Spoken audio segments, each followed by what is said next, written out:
Mike O'Reilly, you're the editor of a book about the implications of Brexit for East Asia.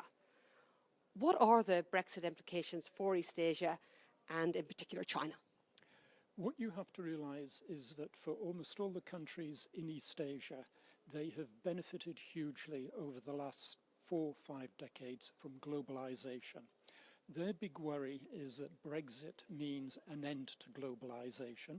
And frankly, although the UK government sort of says lots of positive things, there is a vagueness, a lack of clarity about the future, which worries them. And it's not just trade, as the UK government seems to think it is, but for them, investment, the movement of people, of tourists, of students, and the security that comes from sharing values with a bloc like the EU has all unsettled them.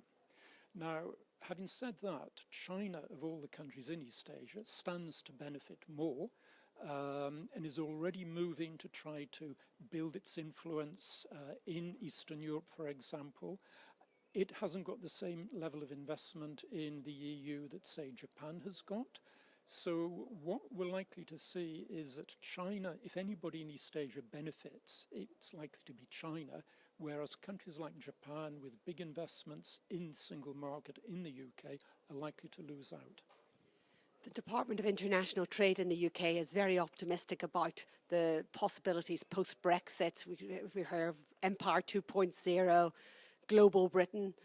Do you share their optimism?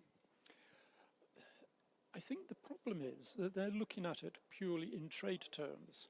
If we look at the details of the UK's relationship, actually from an Asian perspective, trade isn't really as important as the UK seems to think it is. Investment in the UK to take advantage of the single market has actually in many ways been much more important than trade. Secondly, and if you look at the figures, for example, Germany, Italy, France all sell more in Asia than the UK does. The UK's strength is in services, but there's no incentive on the part of East Asian countries to suddenly open up their markets to services just for the UK. What is the UK going to offer them in return?